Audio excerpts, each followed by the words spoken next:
Same is said in one single statement of the hadith, Inna buistu mualliman, I have been sent as a teacher, muallim. We find that this aspect is further elaborated in other reports. For example, the hadith in front of you says, Allah sent me as a teacher and to make things easy. That means that he is not there to impress on people his scholarship and command over knowledge by using difficult terms, difficult concepts. No. A teacher essentially is a person who is learner by nature and who has developed a habit of simplifying things, not making complex. Unfortunately, in academic world for over a century, there has been two cultures. One is that of quantification. So people think if they have quantified material and made some conclusions, they have done great research. And the other who look for quality not in the terms of its overall impact, but in terms of how they are going to use loaded terminologies from Greek, from French, from German. And when they use those terminologies, people think that they have enormous knowledge.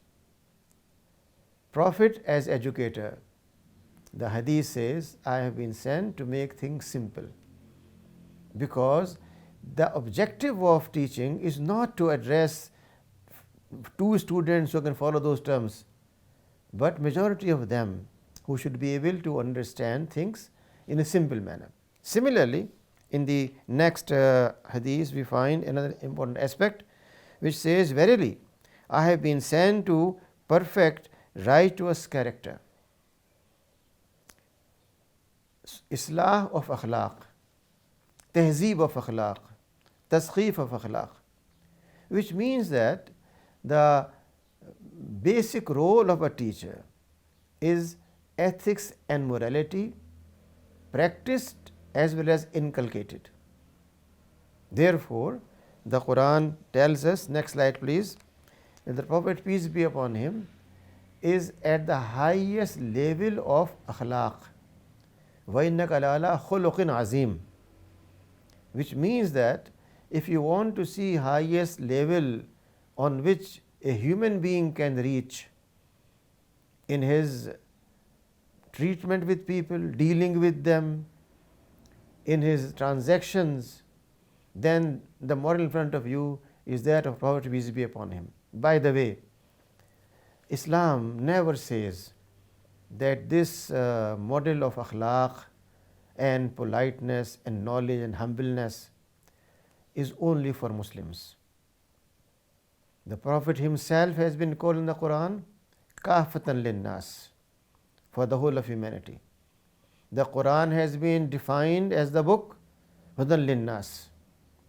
And similarly, here the ayah says that you are at the highest level of akhlaq, not simply a role model for Muslims, but you are a role model for all human beings. In that sense, it is a great misunderstanding on the part of Muslims to claim monopoly on Islam for themselves. No doubt Islam is their faith, is their deen, but does not mean Islam is specific to Muslims. In Pakistan, if there are 97% Muslims and 3% non-Muslims, then Islamic Sharia, Islamic law, Islamic morality is not just for 97% people, because every command of Sharia is for humanity, not for Muslims, for human beings. If Sharia says don't kill anyone, then can we say it's Muslim specific? Muslims should not kill each other, but they can kill as many non-Muslims as they want. Is that acceptable? Therefore, the command is applicable for Muslims as well as non-Muslims. If the Quran says that Muslims should protect and guard their relationship between husband and wife, then can we say that Chinese or Hindu or Sikh or Buddhist families can do all kind of immorality and not live a moral life? Does that make sense? It's a Muslim phobia that Islam is their faith. No, Islam is for the whole of humanity, and therefore the Prophet, peace be upon him, is the educator, muallim of akhlaq. Akhlaq does not mean simply smiling face, warm handshake, but akhlaq means how you conduct your research. Akhlaq means how you make a contract at an international level. Akhlaq means how you deliver chemical products, materials to other people of the world in time and with quality. Therefore, akhlaq is not to be understood in a very narrow sense.